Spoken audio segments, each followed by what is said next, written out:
Okay, it's just 2 minutes to introduce her. Good morning first.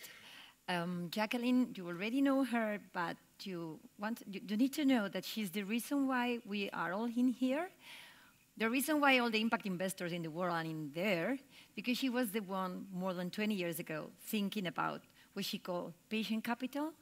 So for her, at the beginning, was a different way to tackle poverty, a different way to do philanthropy.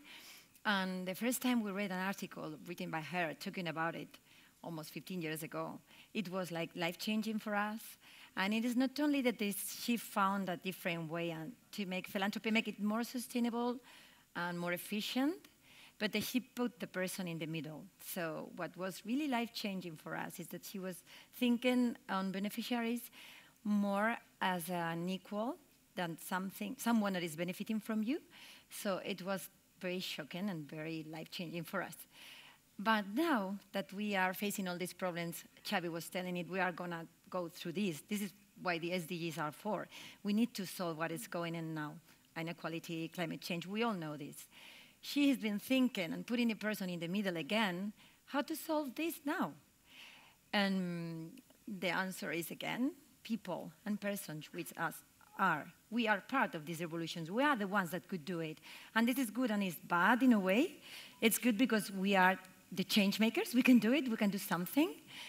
But there's a big responsibility. And together with this ability to change and make things better, there is the sacrifices and the costs. And, well, it's a tough path that she's chosen. But I'll leave you with her.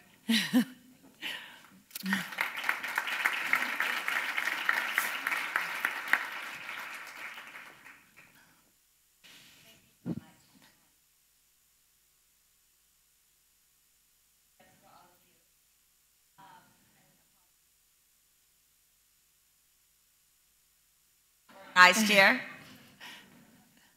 I loved how you started with gratitude, and I'd like to start with gratitude myself. Gratitude, first and foremost, for Ship2Be, for the founding team. Maria Angeles and I were here last night at 1 in the morning, and we literally saw people painting this beautiful backdrop and working pretty much all through the night so that we could be here. Gratitude to you all, your incredible team, for the ethos that you hold of building this band of travelers, of adventurers, of seekers to find the solutions to our problems. Gratitude to my partner, Maria Angeles, for really embodying soul, as Xavi said, and also for bringing Acumen Academy here. Gratitude that we were able to do this work together, and to each of you for the work that you do. Yesterday, I was interviewed in Madrid, and I was asked a question about the last 10 years. What's changed in you, and what's changed in Acumen? And it really got me thinking not about the last 10 years, but really about the last 30 years, because hard to believe for me, but 30 years ago, I was entering business school after having worked on Wall Street and started a microfinance bank in Rwanda. October 1989. It was an incredible time in the world. Literally a month later, the Berlin Wall fell down. And with the Berlin Wall, of course, falling, capitalism, we decided, had won. Communism had lost. At business school, in our ethics class, we learned that it was not only our fiduciary duty, but our ethical duty to put shareholders first, and globalization began. Second thing happened, 3 weeks later, Steve Jobs got on the stage and he talked about the promise of the technology revolution. This personal computer is going to change your lives. And sure enough, 30 years later, the world is interconnected. We've seen 1 billion people get moved out of poverty. The world did change. But at the same time, we've seen those forces of unbridled capitalism, globalization, be the same forces that could destroy us. Inequality, division, certainly here in my country, in the United States, all over the world.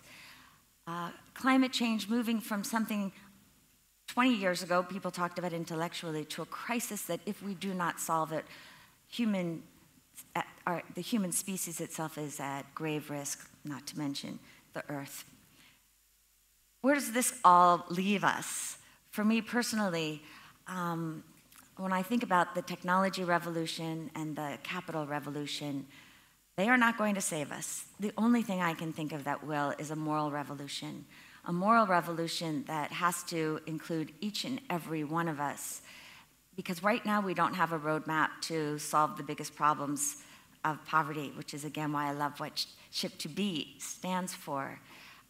We have to reimagine new institutions, knowing that our current ones are broken, but not knowing what the new ones should actually be, and not having the metrics so that we can lift the ones that are really creating change. And in fact, without even fully understanding it 30 years ago, and certainly not 20 years ago, this is something I've been working on for most of my adult life. How do we reinvent capitalism? How do we make it more inclusive, more sustainable? And from all of the experiences in my life, it means we have to start by flipping the model. We've grown up with the definition of success based on money, fame, power, one that looks at how the wealthy are treated. The only way we get ourselves out of this mess is to flip it and start by looking at how the poor, the vulnerable, the earth are treated. And if we use that lens, that moral, ethical lens, we can create solutions to our problems.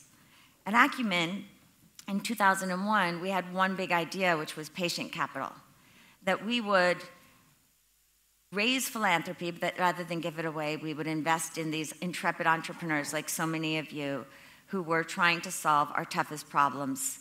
And we understood that it would take a long time. We didn't understand just how long it would take. It's really been 10, 15 years in many cases. We would accompany those entrepreneurs, not only with management support, but access to markets, use our social capital, not just our financial capital. We would measure what mattered, and not just what we could count, the social impact, and any money that came back to Acumen would be reinvested in other innovation to serve the poor. That was essentially the model. And the good news is that we discovered that it worked, that you actually could not only help build a company, but ultimately disrupt entire systems that could change nations and create real models. But what we've seen over the last few years is as the field of impact investing has grown, much of it is focused on already commercially viable entities. What we need and continue to need is that early stage patient capital that's willing to take outsized risks, wait a long time, and recognize that you need more than capital if we're going to solve the problems that the world faces and really have the kind of impact that the world needs. I want to share just a couple of stories. One is in the solar space, a company called D-Light, two young guys out of business school, Sam Goldman, Ned Tozin. They didn't start with wanting to start a company and do good. They started with wanting to eradicate a huge problem, the presence of kerosene. At that point, 2007, 1.5 billion people in the world were dependent on kerosene, which is dirty, expensive, and terrible for the environment. 1.5 billion people. And so they didn't have a real business plan, although they would say they did. They didn't understand the market. We didn't understand that they would be fighting a level of bureaucracy, complacency, corruption in areas where people made $2 or $3 a day, where there was no infrastructure, no trust, and no financing mechanisms. But in a way, all that didn't matter. They were seekers. They had the kind of character that would start with the poor, understand the customer, and build from their perspective. We put about $5 million of our patient capital in them over a 5-year period. And if you look at this graph, in the first 4 or 5 years, we weren't sure whether they were going to be bankrupt or just have a marginal impact in showing that solar was actually viable. But already in the last 12 years, they've managed to bring light and increasingly electricity to 90 million people across the globe. You put that against a $1.5 billion person start point, and they're moving the needle. They also taught us as investors, as seekers, what was starting to happen in this off-grid solar space so that we could learn from them and build on their experiences and start to invest across the ecosystem. So 25 companies, about 25 million, not only in the appliance space, but in the household system space, the microgrid space, in the cooking space. And before you knew it, we started to understand that the next level would be how to start integrating that ecosystem so that off-grid might be as, if not more viable, particularly in an era of climate change and too much corruption, than extending the government grid. And because of that, and seeing some of our companies grow, we could move from just looking at the patient capital, the philanthropic backed capital, and build a new type of financial instrument, a for-profit $70 million fund that could actually then scale. And what we've seen in just 2.5 years is that 27 million additional individuals have been given electricity because of investments in just a few companies. 7 million, which is the number here, are in the region that we're really focused on, which is East Africa. And so what we're learning from that is that the impact investors can actually really help scale and grow. But without that 10 years of philanthropy, philanthropic-backed impact investing, this wouldn't have happened. And so at the same time that we built the $70 million fund, we understood that if you really care about SDG 7, universal energy access, we've got to focus on those 15 African countries which represent the lion's share of people that still have no electricity, 140 years after Thomas Edison invented the light bulb. Those countries look a lot like the places that we started 12 years ago. No infrastructure, no financing, no trust, no awareness. And so it would be insane to go in with the same model of impact investing that we're using in East Africa. And so we raised another 20 million to do the same thing in places like Nigeria, Sierra Leone, where even today, 89% of the people in that country have no access to electricity, 89%. You cannot develop a country when almost 90% of your people have no electricity when the lights go down or even during the day. But this is where thinking about how do we not start with the problem, not start with the capital that we have and look to see where we can make profit with it, but what is the problem we want to solve, and then find the right kind of capital to enable us to solve it. That's the next principle. If we are standing with the poor, we also have to look at investment not as the end, but as the means to solving problems. That frees you in extraordinary ways to start blending capital so that you can find the right entrepreneurs, so that you can solve problems in ways that really make sense for the poor and ultimately for the world. Energy is one of the SDG goals that can largely be solved with market forces, at least in the early stages. About 12% of people cannot afford any energy whatsoever, and there's no way that we're going to do this without significant government support. But when you look at the other SDGs, like education, like primary health care, like water, there's no way that markets are your solution. On the other hand, social enterprise can be the seekers to find where the market can actually teach us how people make decisions, can actually provide the freedom that individuals need so that governments can then partner and actually be effective. Because we work in too many places where huge percentages of the population have no access. If you look at nutrition and agriculture as two of the SDG goals, if we think more creatively instead of going after them directly, we might actually solve them. We invested in 2 guys in Ethiopia that had a dream of starting a chicken farm because government had been spending hundreds of millions of dollars on poultry, on chicken, and yet in Ethiopia, the average person ate about a half a kilo of chicken every year. You've got an average income of $350 a year. So these guys understood that they needed a new model of bringing in, importing in high-quality chickens and getting them to the smallholder farmers in ways that actually made sense for the farmers. Just like Delight, it's a long story. they fundamentally understood what government did really well and what the market could do. And today, Ethio Chicken is selling about 20 million chickens a year. They're injecting about $200 million of new capital into the economy, increasing farmers' income and agents' income, and helping a significant amount of individuals have jobs and move out of poverty. Government has recently credited this company working in partnership with them for decreasing child malnutrition by 11% in Tigray, one of the largest regions in the country. And so as we think about the SDGs over these next couple of days, to think about what is the role of enterprise, how do we use the market to listen to the poor and recognize and have the humility to understand that we will only reach these goals in partnership, that it cannot be one or the other.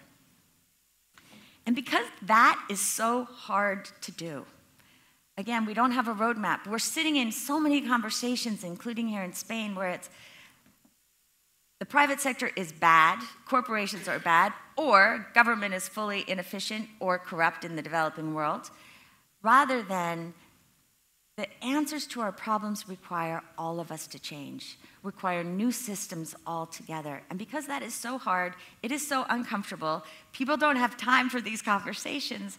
The one thing we look for at Acumen is character. We look for those entrepreneurs that not only have the vision to see the world that could be, but understand the reality around them, and that takes a new kind of humility. They also have the kind of grit and resilience required to stick with this for a decade and to go through a lot of loneliness as well.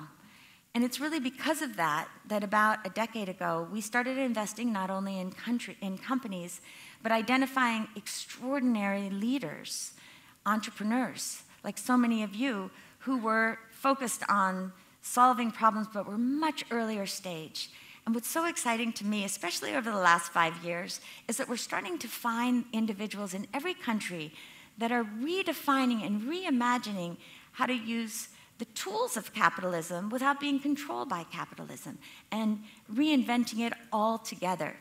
People like Suhani Mohan, who's from Bombay, an engineer who started to understand what was happening with menstrual health in her country, which has one of the worst records in the world, and decided that part of the answer was to get sanitary napkins and other products to women who were living in far-flung areas where they were so marginalized that during their periods, their families would put them in another house, but they weren't allowed to be touched.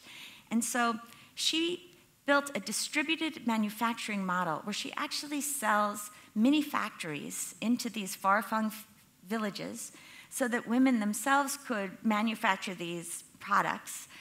And she understands that there's so little trust in some of the areas in which she's working in India that she allows the village areas to brand the products any way they want. Well, for a traditional investor, all the value in a consumer products company is in your brand. So nobody would invest in her. But using this social capital, this network that we had built through our fellows and the work that we do at Acumen, we were able to find people who were willing to take a bet on Suhani. And by the end of the year, she'll have 40 factories up and running and has already sold 6 million of these sanitary napkins. Again, solving a problem, creating a job, building a solution where none had existed.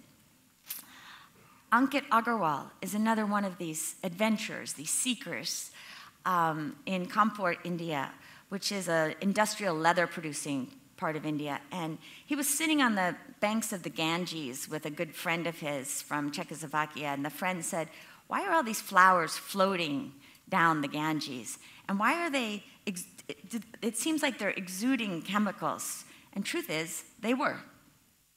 Every year, once Ankit allowed his curiosity to take over, he discovered that every year in India, people bring flowers, they daily bring flowers to the temples as blessings for the gods. And that amounts to every year 8 million metric tons of flowers being dumped into rivers like the Ganges. And they're covered with cadmium and lead and other toxins that are used for pesticides and fertilizers. And so they're literally poisoning the river, and they're poisoning the believers that are going in for their ablutions, their own blessings. And so he built a circular economy model where every day he goes to the village, to the temple priests. Took a long time to convince them. And rather than have them throw the flowers into the rivers, he collects the flowers. He's made a commitment to only hire women from the scavenger caste. For those not familiar with India, the scavenger caste is the lowest of the Dalit or untouchable caste. These are the people that have been consigned to essentially picking up human waste to dispose of it. And he provides dignified jobs to these women, whereby they are now surrounded by flowers, and they convert these collected flowers, dry them, convert them, turn them into incense sticks, and increasingly other products, like the most recent one is vegan leather. And when I was speaking to the women here and talking about what it meant to work in a company like this, they not only talked about having this beautiful place with beautiful smells where they have the dignity of a job, regular income, but this woman on the stage said to me, this is the first place that anybody has ever offered me a seat on which I can sit. Measuring these kinds of impacts is something we haven't figured out how to do. But to find these entrepreneurs that insist on lifting stakeholders, not only to the level of shareholders, but to put them at a way that we're understanding what our actions mean, is something that we have to do more of. It's why I'm such a believer that we've got to start to find business models and the role models that represent a different kind of success and celebrate them in the world. And so many of you are those kinds of people. It's also why Acumen has gone from building individual fellows program to creating what we're calling Acumen Academy. We have about 700 fellows, or will have about 700 fellows before the end of the year, in the areas where we've been investing. And now we're starting to expand across the world in partnership with people who hold our values, who want to change in the same way we want to change. And we're so lucky to have Maria Angeles and the Open Value Foundation to work in partnership, because Open Value will actually create with us the Acumen Academy Fellows here in Spain. And we're so thrilled to be, by January or February, selecting 20 Spanish social entrepreneurs and other journalists and individuals that are seeking for new ways to create change across lines of difference, building a new skill set that we believe is needed for the 21st century. How do we understand our own identities? How do we transcend? How do we build inclusive organizations, whether nonprofit or for-profit or government? How do we build a world in which we are all included? This too is hard, but watch that space. Because this work is so hard, because as I said, there is no roadmap, we decided at Acumen that what was needed was a compass, a moral compass, that we could daily use to make decisions, given that we don't have a single bottom line. We don't even have a double bottom line.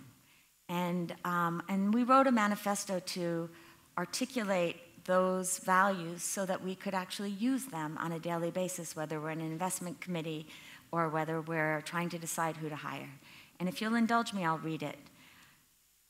It starts by standing with the poor, listening to voices unheard and recognizing potential where others see despair. It demands investing as a means, not an end, daring to go where markets have failed and aid has fallen short. It makes capital work for us, not control us. It thrives on moral imagination, the humility to see the world as it is, the audacity to imagine it as it could be.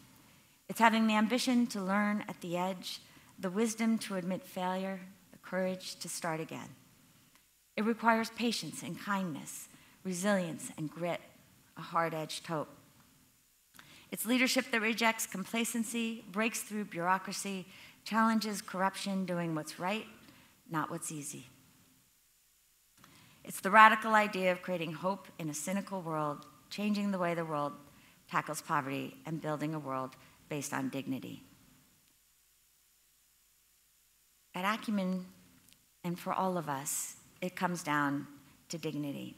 It comes down ultimately to the fact that we have such a short time on this earth, And our generation gets to decide what we'll be remembered for, how we want to use this time.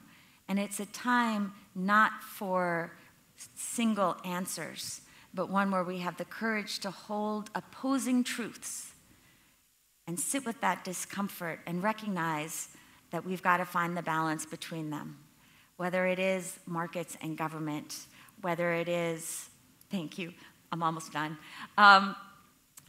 Whether it is any kind of the binaries that too often get us stuck and not seeing the humanity in each other, not daring to understand that I am because you are, to borrow from the South African phrase, Ubuntu. Martin Luther King said that love without power is anemic and sentimental, but that power without love is reckless and abusive. And if I started with gratitude, let me end with love, but not an easy, treacly, sentimental love, but a hard-edged love that probably has never demanded more of any of us who have dared to say that we are in this world to bring impact, that we are here in this world not to win ourselves, but to define our success, not as money, power, fame, but as connection, collaboration, community, to define it by the amount of energy that we as individuals, and more importantly as a collective, can release into the world. And so I wish you an amazing next day as you dream together and build, and good luck in your travels as you build the world that we dream. Thank you. Welcome down. Thank you.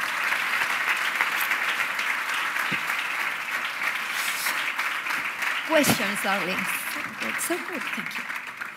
So now I'm going to make Jacqueline the questions you send through the application. So if you still have some of them, it is now or never. So the first one, which was your most challenging moment in your first fundraising activities? This is a funny story. Tell them. I mean, I have so many challenging moments. I think I shared this yesterday, but I think there was the regular daily thrum of humiliation when I was starting Acumen. I would mostly go to Wall Street to try to raise money. And after I would do my big pitch about how we needed to philanthropy to invest long-term, the answer I would almost always get was that I didn't understand business clearly. And I was almost 40. I had built a bank. I had done all these other things that I thought I knew something. And people would say, you know, I make my money here, and I give it away there.